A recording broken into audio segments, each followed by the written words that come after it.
오늘은 우리 감리교회가 평신도 주일로 지키는 날입니다. 이 평신도, 다시 말하면 안수받은 목회자들이 아닌 일반 평신도들이 어떻게 하면 그리스도의 제자로 잘 살아갈 수가 있을까, 이런 것들을 우리가 다짐하고 평신도들 스스로 땅끝까지 복음의 증인의 역할을 감당하는 사명자로서의 다짐을 하자. 그래서 1979년 우리 감리교 총회는 6월 첫째 주일을 평신도 주일로 지키기로 하고, 그 주간을 평신도들을 위한 기도하는 주간으로 삼기로 그렇게 했습니다. 그러니까 금년은 우리가 평신도 주일을 지키기 시작한 지 37회째 되는 날인데, 우리 감리교회는 기독교의 여러 교파들이 있죠. 장로교도 있고 침례교회도 있고 또 감리교회도 있고, 우리나라는 또 성결교회도 있곤 하지요. 여러 교파들이 있는데 그 중에서 평신도 운동을 제일 활발히 하는 교파는 감리교회입니다. 감리교회가 평신도 운동을 처음부터 활발하게 해온 그런 교회이고, 또 모든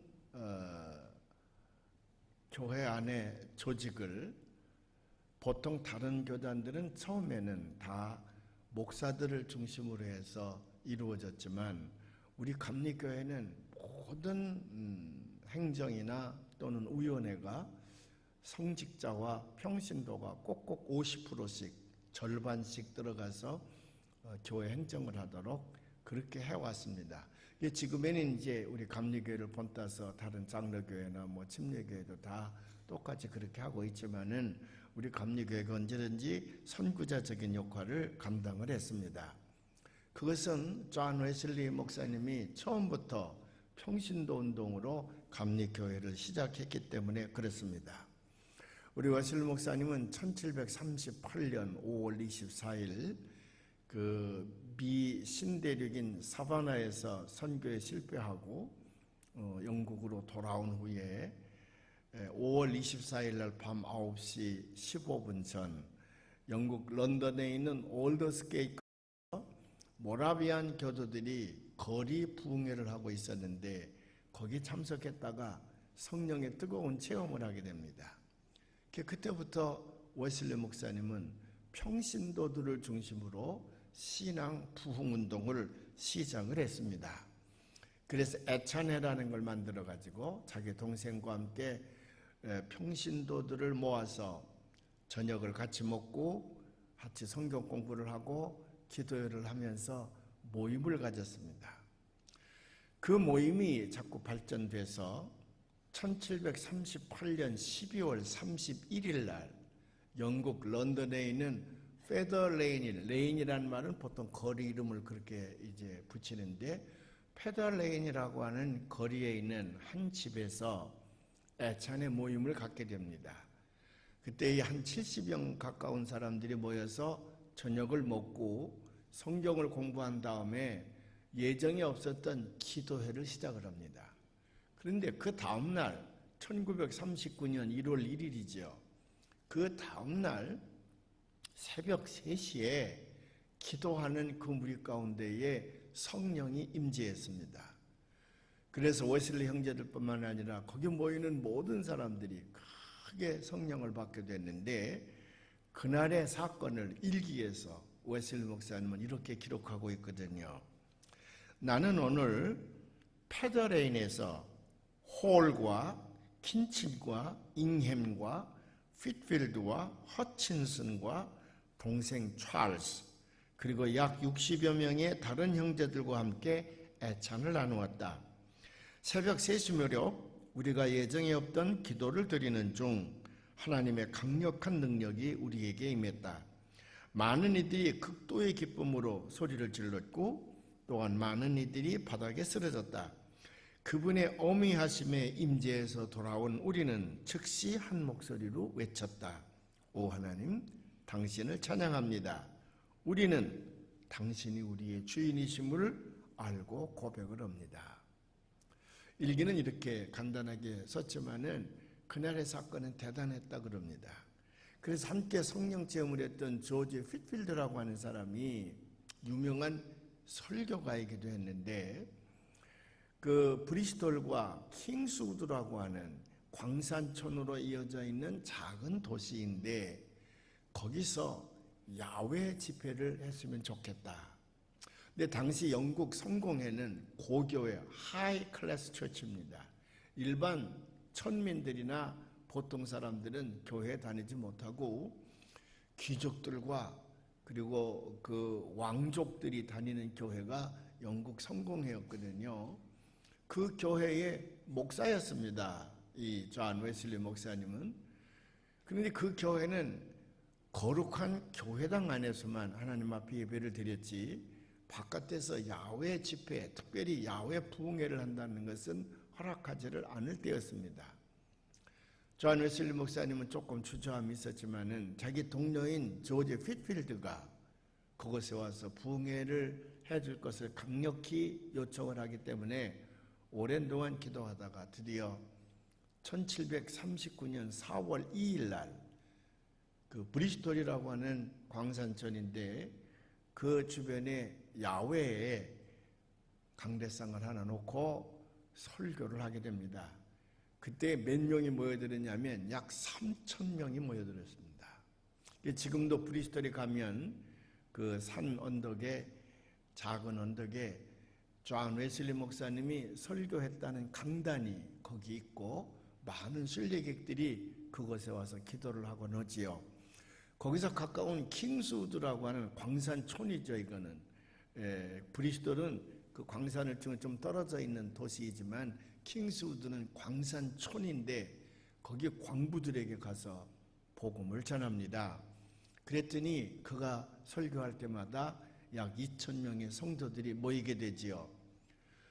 영국은 대개 중산층 이상이거나 또는 영국 국교도, 그 국교도란 말은 귀족들이란 말이거든요. 그 영국 국교도들이거나 왕족들만 당시에는 학교를 다녔습니다. 그래서 그것을 보고 있던 존 웨슬리 목사님은 킹스우드에다가 학교를 세워놓고 광부들이나 또는 상인들의 자식들이 그것에 와서 공부를 하도록 학교를 열었습니다. 그래놓고 거기서 평신도 지도자들을 킹스우드 학교에서 길러내게 되지요. 결국은 이 일로 존 웨슬리 목사님은 영국 성공회에서 쫓겨납니다. 거기서 파면을 당합니다. 그래서 웨슬리 목사님은 나는 영국 성공회에서 내게 강단을 허락하지 않는다 할지라도 나는 영원히 영국 성공회 목사로 남기를 원한다고 했습니다.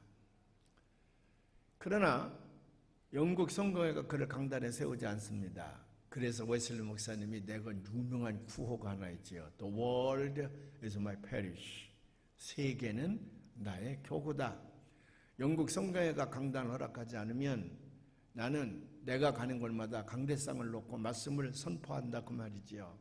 그래서 런던과 브리스톨을 중심으로 해서 영국 전역을 다니면서 집회를 하게 될 때에 수천 명씩 모여들어서 웨슬리 목사님을 통해서 은혜를 받고 그들이 그룹을 만듭니다.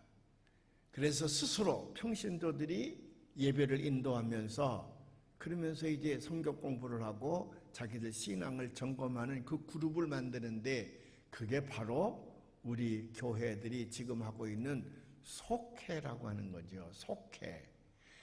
영어로는 제일 말단 조직 4가정 내지 5가정이 모여서 하는 것을 밴드라 그랬고 밴드. 그 다음에 7에서 8가정이 모여서 하는 것을 클래스 미팅, 지금 말하면 우리가 속회지요. 그리고 그것이 모여서 소사이어티, 이제 신도 사회라고 하는 것을 만들어서 이것은 평신도들이 지도하고 평신도들이 예배를 인도하고 평신도들이 성경 공부를 가르쳤습니다. 그래서 이제 전 세계 교회를 어디를 가든지 감리교가 있는 곳에는 이 평신도 그룹, 소위 말하는 속회라고 하는 것이 조직되어 있지요. 이게 너무 좋으니까 나중에는 이제 장로교회도 가끔 이것을 받아들이는 나라가 있었습니다. 그 중에서 제일 많이 먼저 받아들인 나라는 우리나라 장로교회죠. 그래서 우리나라 장로교회는 속회라 그러면 쪽팔리니까 감리교회에서 하는 걸 본받는 것이 되니까 그 사람들은 구역회라고 하는 이름으로 바꾸어서 시작을 했는데, 장로교회가 구역회를 하는 나라는 우리나라밖에는 없습니다. 우리나라 장로교회가 감리교회를 본따서 속회를 변형시켜서 똑같은 조직이지만은 이름을 그렇게 바꾸어서 하게 되니까 너무 좋았습니다. 그래서 이제 성결교회도 침례교회도 순복음교회도 우리나라에서는 이 구역회라는 걸 가지고 평신도들이 모여서 성경 공부를 하는 그룹을 만들었으나, 이것이 이 시조는 감리교회에서부터 시작을 한 것입니다. 그래서 세계의 유능한 지도자들은 거의 감리교회를 통해서 나타납니다. 우리나라도 처음에 우리 감리교회와 장로교가 똑같은 날 들어왔지만은 우리 감리교회에서 유능한 평신도 지도자들이 나타납니다. 예를 들면 무슨 안창호 선생이라든지 또는 이승만 박사라든지 김환란 박사라든지 조병 누굽니까? 대통령도 출마했던 조병전은 아니죠? 예? 조병옥 박사님이죠. 조병옥 박사님이라든지 또 아닉테스라든지 이런 모든 사람들이 감리교회에서 길림을 받았고, 감리교회를 통해서 미국에 유학도 했고, 감리교회가 길러낸 인물들입니다. 그래서 전 세계적으로 감리교회는 평신도 지도자들을 많이 양육해냈습니다. 미국만 해도 1970년대까지 미국 상하의원의 약 48%가 감리교도들이었습니다. 미국엔 마을마다 감리교회가 세워져서 그 평신도들이 세우는 거니까 감리교회가 세워져서 감리교회의 별명이 마을교회입니다. 마을마다 교회를 세웠다 그래서 마을교회예요. 이것은 존 웨슬리 목사님이 예수님은 평신도 운동으로부터 시작했다고 하는 것을 알고 열심히 평신도 운동을 전개했기 때문에 감리교회가 전 세계 교회들을 이끌어가는 평신도 지도자들을 많이 만들어 놓게 됩니다. 그래서 지금 전 세계적으로 보면 감리교회가 제일 많지요. 77개의 나라에 약 8천만 명의 감리교도들이 있는데, 그걸로 보면 우리 장로교회는 우리나라에서는 크지만은 전 세계에 보면 1,700만 명밖에 안 되거든요. 거의 우리의 5분의 1 수준밖에는 안 되는데, 이렇게 감리교회가 전 세계에서 가장 많은 신도수를 자랑하는 것은 감리교회가 평신도 운동을 전개했기 때문에 그렇습니다. 존 웨슬리 목사님은 예수님이 평신도 운동으로 복음 전개를 실시했거든요. 예수님은 당시의 당시의 회당의 지도자들이 제사장 또는 서기관 또는 사두개인 또는 율법학자, 그런 사람들이 교회의 성직자들이었는데 그들은 예수님을 버렸습니다. 마침내 그들은 예수님을 십자가에 못 박지 않았습니까? 예수님은 그들을 상대로 해서 천국운동을 전개한 것이 아니라 하나의 서민이었던 베드로, 어부였었잖아요. 요한, 야고보 이런 그런 서민들, 천민들을 데리고 평신도들을 데리고 천국 복음운동을 시작한 것을 우리는 알지 않습니까? 그래서 웨슬리 목사님도 이 복음운동은 평신도들로부터 시작해야 된다. 그래서 그걸 그레스 루트, 이 풀뿌리 운동이라. 그래서 웨슬리 목사님은 영국 전국을 다니면서 이런 풀뿌리 운동을 통해서 사람들을 변화시키기 시작을 했습니다. 그래서 1700년대에 소위 산업혁명 이후 사회가 큰 혼란에 빠졌습니다. 그렇지 않겠습니까? 양말을 하루에 하나만 만들었는데 한 사람이 손으로 떠서 하나만 만들었다 그러면 산업혁명을 통해서 한 사람이 기계를 통해서 양말을 하루에 10,000켤레, 10만 켤레 이렇게 공장에서 만들어내니까 돈은 자본주의에 의해서 많이 벌지만 어떤 특정한 사람이 거리에는 실업자들로 넘쳐나니까 그 실업자들이 상대적인 빈곤감 때문에 분노해서 폭동을 일으킵니다. 그래서 불란서라든지 독일이라든지 이태리라든지 영국의 거의 모든 나라가 피해 혁명을 가져옵니다. 근데 유독 영국만 조용히 그 산업혁명 이후에 영국 사회가 변화를 가져왔는데 그것은 웨슬리 목사님이 전국을 다니면서 평신도 운동을 통해서 사회 구조를 바꿔놨기 때문에 그렇습니다.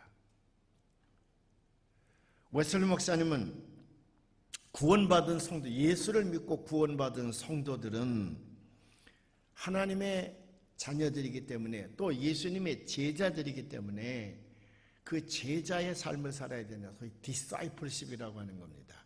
제자의 삶을 살아가야 되는데 그 중에서 특별히 그리스도인의 삶의 규칙이라는 것을 만들어서 평신도들에게 가르쳤습니다.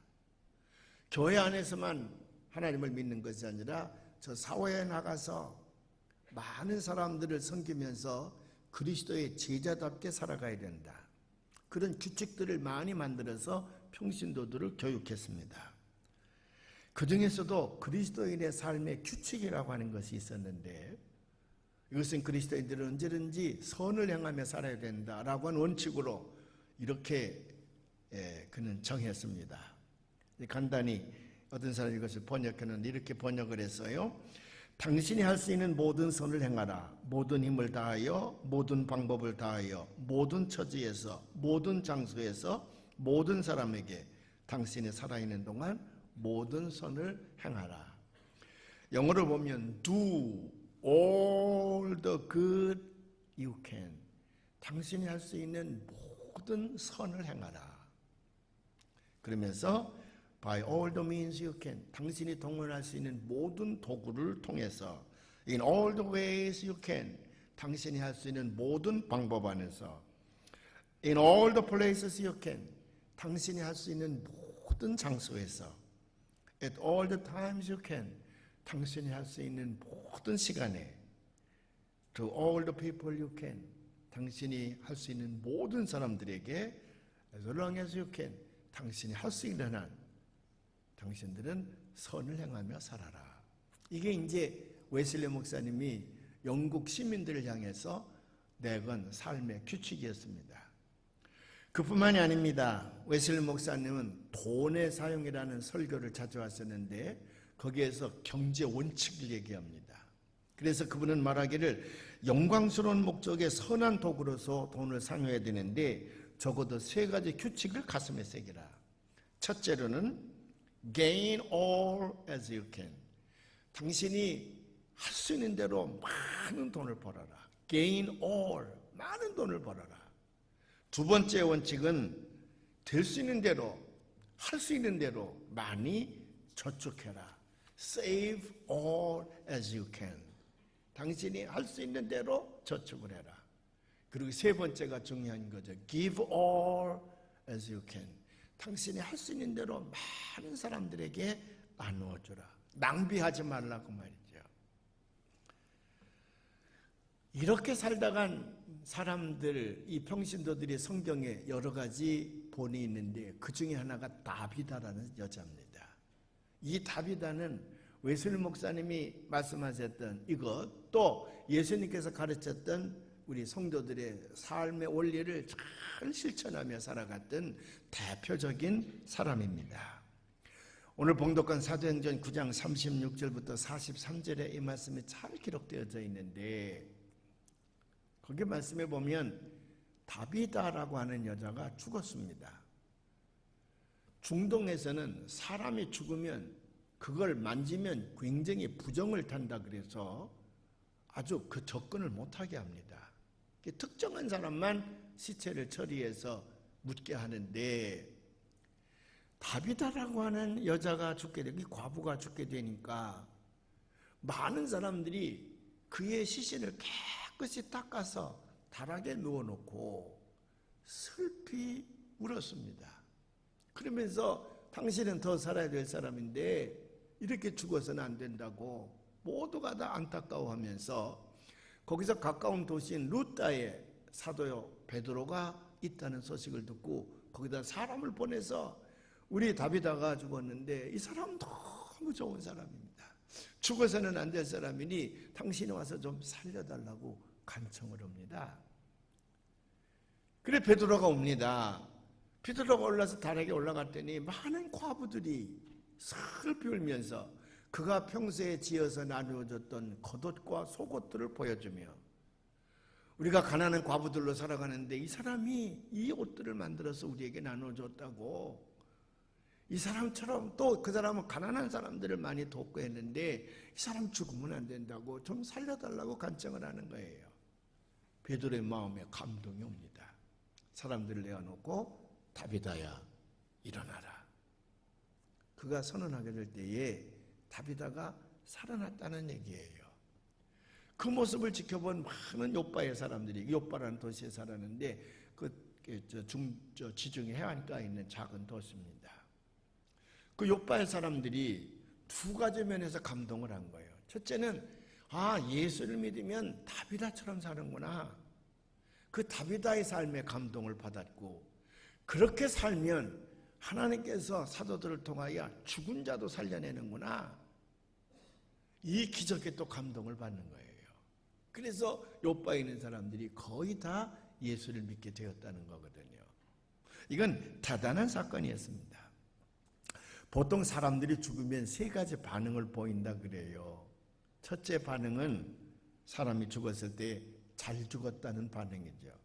충청도 말로는 그런 반응을 어떻게 표현하면 잘 되졌다 그래요. 살아서는 안 될 사람인데, 더 오래 살면 안 될 사람인데 잘 되졌다는 거거든. 이거는 악한 사람을 가리켜서 하는 말입니다. 두 번째 반응은 무관심의 반응입니다. 누가 죽었다 그러는데 아무도 관심을 두지 않습니다. 그는 이 세상을 살아갈 때에 있으나 마나하게 산 사람이거든요. 돈이 많건 권력이 있든. 제가 미국에서 사우스캐롤라이나가 좀 보수적인 곳인데 거기는 영국 이민들이 많이 있어서 황족들, 그래서 찰스타운이라고 그래요. 찰스 황태자가 와서 별장을 지어놓고 살았다 그래서 아주 보수적이고 고전적인 도시입니다. 근데 한날 장례식이 한 공동묘지에서, 그 사람들 묘지는 도시 한가운데 있잖아요. 있어서 이제 한 분은 좋은 크리스찬에서 제가 가게 됐습니다. 그런데 그 한 공동묘지에서 이제 사람이 죽어서 장세를 지나는데 저쪽에 있는 곳과 있지 두 군데서 장례식이 벌어집니다. 우리가 참석했던 사람은 그냥 교회 교인이었는데 평민이었습니다. 그렇게 부자도 안 하고 그냥 월급쟁이로 살다간 사람인데 열심히 교회를 받들어서 많은 교인들이 와서 슬퍼하며 장례식을 합니다. 근데 저쪽에는 아주 서늘한 장례식이 있어요. 누구냐 그랬더니 그 도시에서 세 번째로 부자래요. 근데 돈만 많았지 그 사람은 아무런 관계가 없었습니다. 그가 죽었을 때에 그 이웃들이 누구도 관심을 갖지 않는 거예요. 그가 속해 있는 사제가 와, 그 영국 성공의 교인이었는데 영국 성공의 목사가 와서 스스리 하관 예배를 집례하고 있는 걸 보고, 야, 이렇게 다르구나. 그 세 번째 반응은 뭐냐 그러면 모두가 다 안타까워하며 슬피 우는 반응이지요. 그 사람은 이 세상에 꼭 있어야 될 사람, 더 살아야 될 사람인데 죽었다고 모두가 다 안타까워하고 고마워하고 감사하는 그런 반응이지요. 그게 바로 다비다였습니다. 다비다는 어떤 사람이었을까? 본래 다비다라고 하는 말은 히브리어 이름이고 그걸 헬라어로 고치면 도르가입니다. 근데 의사였던 누가가 사도행전을 기록하면서 요빠에 다비다라고 하는 사람이 살았는데 그의 다른 이름은, 헬라어 이름은 도르가였느니라. 이름을 구태여 헬라어로 번역을 해서 친절하게 기록해놨어요. 그 까닭은 이렇게 반복해서 기록해 놓는 까닭은 그 이름에 대한 의미를 강조하기 위해서 보통 그런 예법을 쓴다는데, 의사 누가가 사도행전을 기록하면서 요바에는 다비다라는 여자가 살았는데 그의 헬라어 이름은 도루가였느니라. 그러면 다비다나 도루가라는 이름의 뜻은 뭐냐면 선한 아름다운 눈을 가진 어린 양이거나 사슴을 지칭하는 이름입니다. 그러니까 그 이름이 굉장히 좋잖아요. 이름을 잘 지어야 돼요. 이름을 잘 지어야 됩니다. 선한 눈을 가진 어린 양 또는 사슴이에요. 양이나 사슴은 중동 지역에서는 가장 착한 동물로 사람들이 착한 사람에게 붙여지는 별명이기도 합니다. 그래서 딸을 낳으면 도루가 또는 다비다라는 이름을 많이 지어줬습니다. 아주 흔한 이름이었어요. 그렇지만 아무리 흔한 이름이라 할지라도 그 이름값을 하고 산 사람이 있다 그러면 그 이름은 그에게 고유명사가 되어버리고 맙니다. 다른 사람은 그런 이름을 가지고 있었는지 없었는지도 몰라. 다비다 그러면 사도행전에서 요바에 살았던 그 여인에게 붙여진 이름이지 다른 사람이 그 이름을 가졌다는 걸 후대 사람들은 몰라요. 그러니까 다비다는 의사 누가가 그걸 기록하면서 헬라어 이름은 도루가였다고 하는 말은 다비다라고 하는 의미를 아는 사람은 알겠지만 혹시 히브리어를 잊어버린 사람들 가운데에 헬라어를 사용하는 사람이 다비다가 무슨 의미인지 모를까 봐 헬라어로는 도루가였다. 선한 눈을 가진 어린 양이라는 의미다. 그런데 다비다는 그렇게 살았다. 그렇게 살았다. 그 말이거든요.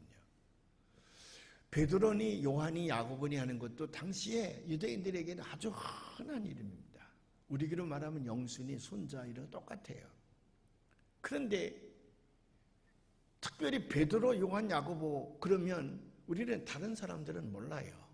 예수님의 제자였던 베드로 요한 야고보에게 붙여진 고유명사가 되어버리고 말았어. 이름값을 하며 살았기 때문에 그렇습니다. 독일에서는 마틴 루터가 제일 흔한 이름입니다. 영국에서는 존 웨슬리가 흔한 이름이에요. 그런데 그런 이름을 가지고 산 사람들이 얼마나 많았겠습니까? 그러나 마틴 루터 그러면 종교교육을 기록한 마틴 루터 그 고유명사가 되어버리고 말았어. 왜? 그의 이름값을 하고 살았기 때문에. 존 웨슬리 영국에는 아주 흔한 이름이었는데 지금 존 웨슬리 그러면 감리교를 만들어낸 존 웨슬리 그를 가리키지 다른 사람을 가리키지 않습니다. 이름값을 하며 살았기 때문에 그렇습니다. 신대륙을 발견했던 크리스토퍼 콜럼버스라고 하는 사람은 돈에 미친 사람이었습니다. 아주 황금에 눈이 멀었어요. 그래 배를 타고 다니면서 그는 황금을 찾는 일에 아주 자기 삶을 바친 사람입니다. 그런데 어느 날 그가 신대륙을 향해 떠나서 미국이란 아메리카라고 하는 대륙을 발견해내지 않습니까? 그래서 그는 많은 돈을 벌었죠. 그리고 어느 날 가만히 자기 친세를 되돌아봅니다. 자기 이름이 크리스토퍼야. 그리스도를 업고 사는 사람이란 말이거든요. 근데 자기는 지금 돈을 얻고 살거든. 돈을 등에다 짊어지고 살아. 내가 이렇게 과연 살아서 되겠는가? 내가 이름값을 해야 되겠다. 그래서 그는 회개를 하고 그때부터 열심히 교회를 다니면서 하나님의 일을 합니다. 나중에 그가 죽게 되는데 그의 마지막 유서에 이렇게 씁니다. 내가 제일 행복했던 기간은 내 이름대로 주님의 제자가 되어서 교회 안에 살았던 삶이었노라. 그래서 크리스토퍼는요, 미국 신대륙을 발견했던 크리스토퍼 콜럼버스의 고유명사가 되고 말았어요. 우리는 그리스도의 제자입니다. 하나님의 자녀들입니다. 우리는 그리스도의 제자답게 하나님의 자녀답게 살아가게 될 때에 하나님은 우리에게 잘했다 칭찬을 하실 수가 있을 것입니다. 그리스도의 제자다운 삶을 살아야 됩니다. 여기 다비다는 도루가라고 하는 헬라어의 이름과 똑같이 굉장히 좋은 이름입니다. 무슨 능다고 그랬어요? 선한 눈을 가진 어린 양이라고 하는 의미인데, 그래서 이 잠언 22장 9절에 보면 선한 눈을 가진 자는 복이 있나니 이는 양식을 가난한 자에게 줌이더라. 아예 옛날 구약에도 그런 잠언 말씀이 있는데 그 이름값대로 다비다 돌아가는 그렇게 선한 삶을 살았습니다. 더군다나 다비다는 거기 뭐라고 하냐면 여제자였더라 그랬어요. 여제자. 여러분, 예수님을 따르는 사람들 가운데에 남자보다 여자가 훨씬 많았습니다. 여자가 훨씬 많았어요. 예수님이 십자가를 짊어지고 갈 때 남자들은 다 도망가는데 여자들이 길마다 서서 울고불고 했습니다. 그 지금도 가면 그 14포인트 예수님이 마지막 골고다 올랐던 그 점에 보면 여자가 슬피 울던 곳에 기념교회가 서 있고 많은 순례객들이 거기서 기도하고 가요. 우리도 거기서 기도하고 갔어요. 그런데 예수님을 따랐던 그 수많은 여자들이 있는데 여제자라고 이름 붙인 사람은 이 도루가 하나예요. 다비다 하나예요. 대단하지 않습니까? 마세테야라, 여제자를 히라보로는 마세테야라고 그러는데 이 마세테야라고 하는 호칭을 받은 사람은 다비다 하나야. 다비다는 예수님을 본 적도 없습니다. 근데 왜 사람들은 그를 여제자라고 그랬을까? 왜 여제자라고 그랬을까? 그것은 예수님께서 말씀하시기를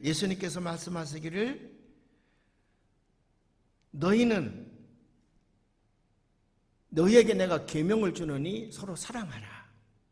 누구든지 사랑하면 사람들이 내 제자로 부를 것이다. 그런 말씀을 하신 적이 있거든요. 다비다는 그런 삶을 살았기 때문에 사람들이 그를 가리켜서 여제자라 그랬습니다. 오늘날 예수를 믿고 예수님의 제자가 되기를 원하는 사람들이 얼마나 많이 있습니까? 그런데 예수를 믿고 예수님의 은혜를 받고 예수님의 은총으로 구원받고 예수님으로 말미암아 하나님의 자녀가 되기를 원하는 사람들은 많지만은, 그러나 예수께서 우리에게 명령하신 서로 사랑하라, 그래서 그 말씀을 실천하며 살려고 하는 사람들은 극히 드물다고 하는 것을 우리는 알 수가 있습니다. 제자가 되기를 원하는 사람은 예수님의 말씀을 실천하며 사는 사람입니다. 그렇다면 다비다가 행한 일은 어떤 일이었을까? 첫째로 보면 다비다는 선행과 구제에 열심을 내는 삶을 살았던 사람이라. 36절에 보면 요바에 다비다라 하는 여제자가 있으니 그의 이름을 번역하면 도로가라. 선행과 구제하는 일이 심히 많더니, 거기 구제하는 일이 심히 많더니, 그럴 때 영어 보면 helping the poor, 가난한 사람들을 돕는 것, 가난한 사람들을 돕고 그리고 과부와 고아들을 잘 보살폈다고 말이거든요. 다비다는 그의 일생을 선행과 구제로 살았습니다. 불우한 사람들을 만나면 그냥 지나가질 않았습니다. 그래서 그는 사람들이 여제자라 그렇게 불렀습니다. 요한복음 13장 34절과 35절에 보면 새 계명을 너희에게 주노니 서로 사랑하라. 너희가 서로 사랑하면 이로써 모든 사람이 너희가 내 제자인 줄 알리라. 그 말씀을 다비다는 가슴에 새기고 그 말씀을 실천하며 산 사람입니다. 대개 다비다를 연구하는 사람에 의하면 다비다는 과부였을 것이다. 왜? 다비다가 죽었을 때 보면 아무도 없습니다. 외로운 과부, 홀로 사는 과부였습니다. 그가 과부들에게 겉옷과 속옷을 손수 지어서 나누어 줬다고 하는 거 보면 그의 직업이 삭바느질을 하는 사람이었다는 걸 알 수가 있습니다. 당시 삭바느질은 가난한 여인이 하는 직업으로 부자들의 옷을 지워주는 사람입니다. 그래서 부자들의 옷을 지워주고 남는 짜투리가 있으면 그것을 다 모아서 가난하고 불우하게 살아가는 사람들, 특별히 과부들이나 고아들의 겉옷과 속옷을 지어서 다 나누어 줬습니다. 그가 이런 일을 한 걸 보면 자기가 가난하기 때문에 그 가난을, 또 자기가 외롭기 때문에 그 외로움을 이겨내기 위해서 스스로 자신을 비관한다든지 아니면 그 돈을 모아서 자기의 운명을 바꾸려고 했을 것인데, 그는 그렇게 하지 아니하고 그것들을 다 주님의 말씀대로 가난한 사람들에게 나누어 줬습니다. 그래서 39절에 보면 베드로가 일어나 그들과 함께 가서 이르며 그들이 데리고 다락방에 올라가니 모든 과부가 베드로 곁에 서서 울며 도로가가 그들과 함께 있을 때에 지은 속옷과 겉옷을 다 내보이거늘. 그때에 이 베드로의 마음은 얼마나 감동됐겠습니까? 아주 무빙, 정말 감동이 되었을 것입니다. 그래서 나가라 그래놓고 그는 예수님 앞에 간절히 기도했을 것입니다. 주여 이를 고쳐주시옵소서. 다비다야 일어나라. 그래서 그 여인이 다시 살아나게 된 겁니다. 성경에는 베풀라는 말이 약 300번 이상이 나온답니다. 우리에게 얼마나 선행을 강조하고 있는지 알 수가 있습니다. 강철왕으로 돈을 많이 벌었던 카네기는 1901년 2월 25일 자기가 늙어가니까 그 강철 회사를 당시 금융왕이었던 모건에게 팝니다. 얼마에 파냐면 4억 9,200만 달러에 팔아요. 그걸 모건에게 판 다음에 그 돈을 가지고 무슨 일을 했냐, 워싱턴에 카네기 협회를 만들어 놓고 미국 전역에 불우한 사람들을 위하여 그 돈을 다 씁니다. 도시마다 카네기 회관을 만들고 카네기 공과대학을 만들고 카네기 교육진흥재단을 만들고 장학재단을 만들고 다 만들어서 그니 그 돈을 다 쓰고요. 특별히 돈이 없어도 공부를 못하는 사람들에게 공부할 수 있는 장을 마련해야 되겠다. 그래서 미국 전역에 2,500개의 도서관을 지어서 도서를 채워줍니다. 그리고 마지막 그가 갈 때 유명한 말을 남기지 않습니까? 부자인 채로 죽는 것은 정말 부끄러운 일이다. 부자인 채로 죽는 것은 정말 부끄러운 일이다. 그래서 카네기는 그 돈을 자식들에게 주지 않았습니다. 락펠러도 마찬가지예요. 그도 미국의 재벌이지 않습니까? 하루에 버는 돈이 우리나라 1년 예산보다도 많았다는데, 그런데 그는 죽을 때에 그 모든 재산을 다 사회에 환원했습니다. 여러분, 마태복음 6장 19절에 보면 예수님께서 이런 말씀을 하십니다. 너희를 위하여 보물을 땅에 쌓아두지 말라. 거기는 좀과 동록이 해하며 도둑이 구멍을 뚫고 도둑질하느니라. 그런데 락펠러와 함께 쌍벽을 이뤘던 부자가 있습니다. 워싱턴에서부터 플로리다 마이애미까지 기차를 놓은 사람이야. 돈은 어쩌면 그 사람이 더 많았다 그래요. 근데 우리는 그 사람 몰라요. 왜 모르는 줄 아십니까? 그는 자기 재산을 전부 후손에게 줬기 때문에 그래. 근데 몇 대 안 가서 다 망했어. 우리는 그 사람 몰라. 우리는 락펠러만 알아. 왜? 그는 그 많은 돈을 다 사회에 환원했기 때문에.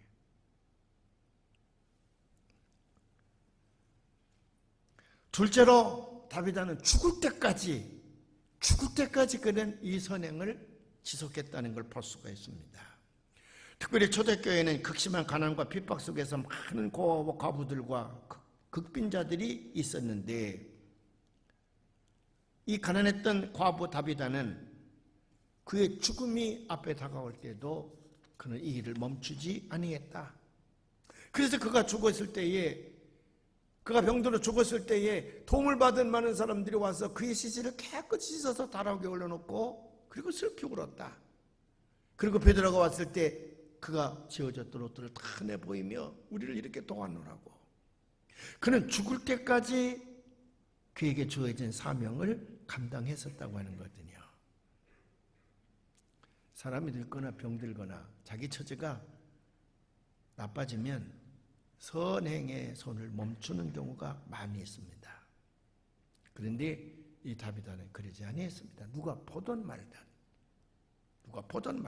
그래서 마태복음 6장 1절부터 4절에 보면 예수님께서 말씀하시길 사람의 보기로 그들 앞에서 너희 의를 행하지 않도록 주의하라.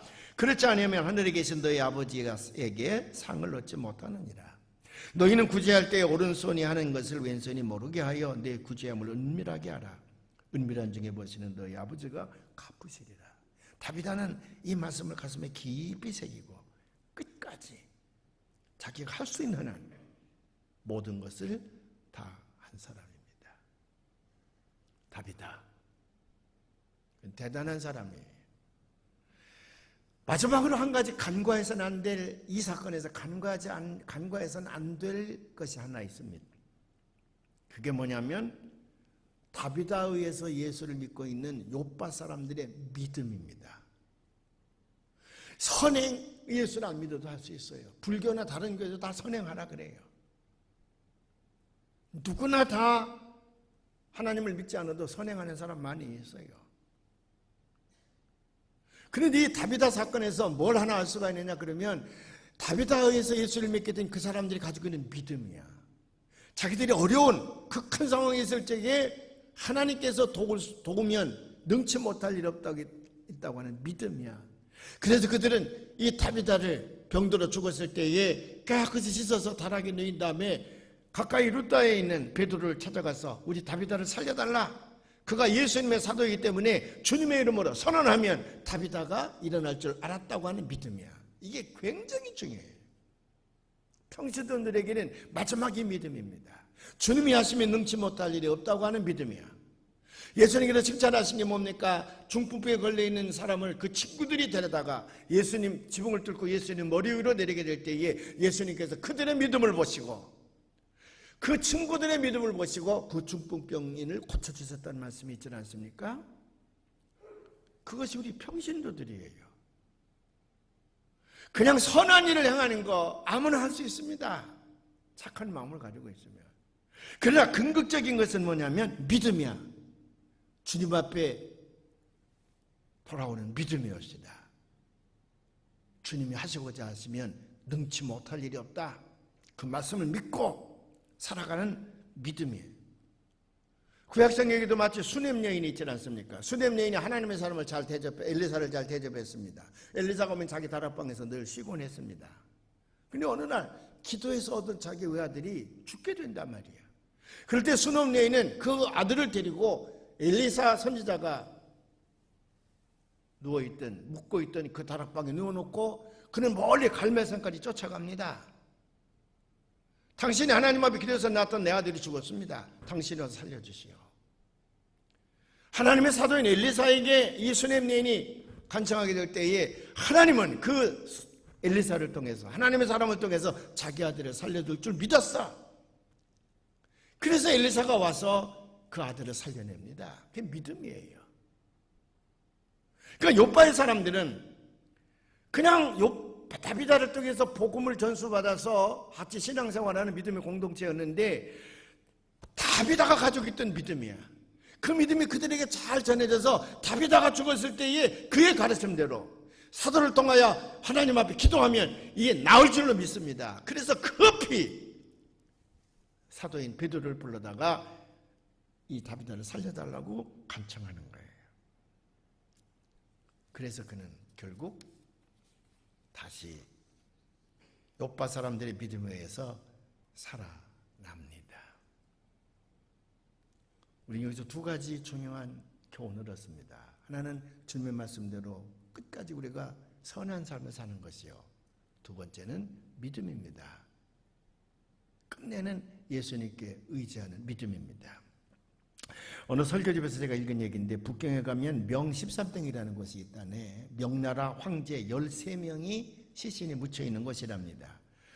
거기에는요 명나라 신종 주익균이라고 하는 황제의 공덕비가 크게 세워져 있는데 그런데 웅장한 공덕비만 세워져 있지 비문이 하나도 없대요. 아래는 거북이가 받치고 있고 그 공덕비가 위에는 두 마리의 용이 이제 두 마리의 용이 또락을 틀고서는 용이 또아리를 틀고서는 하늘로 승천하는 모습이어서 그 크기가 대단하답니다. 아주 웅장한 모습인데 내용이 아무것도 없대요. 그 이유는 뭐냐면 그 이제 신종 주익견이 죽었을 때에 그 아들이 이제 황제가 되지 않았겠습니까? 그 대단한 힘을 가진 아들이 아버지의 공적비를 세우려고 그렇게 잘 해놨는데 아버지가 살아서 무슨 일을 했을까? 공덕비에 기록하는 내용이 뭐였을까? 별로 없어. 빈둥비둥 놀기만 하고 그저 여자들을 데려다가 파티나 벌리고 그랬지 백성들을 위해서 뭐 대단히 한 일이 없어. 고민하다가 그냥 빈칸으로 남겨뒀다는 거야. 안세우스는 없고 황제인데 세워놨는데 내용은 없고. 그래서 많은 중국 사람들이 그걸 볼 때마다 이런 삶을 살면 안 된다. 교훈으로 삼는다는데 우리 그리스도인들도 마찬가지입니다. 우리 하나님 왔을 때 큰 공적비가 하나님 앞에서 낭성되어져야 되겠는데 나하고 내 가족들만 잘 먹고 잘 살다가 잘 되졌더라? 그거는 아무런 하나라 생명의 책에 기록이 남질 않습니다. 어떤 거 베푼 겁니다. 사랑한 겁니다. 주의 이름으로 사랑한 거예요. 그렇게 주의 이름으로 사랑하며 살아가게 될 때에 하늘나라 이르면 여러분에게 주어진 상급이 얼마나 크겠습니까? 그것이 평신도들이 살아가는 길이니 여러분 평신도로서 다비다처럼 여제자, 남제자는 칭호를 받으시는 여러분들이 되시기를 주님의 이름으로 축원을 합니다.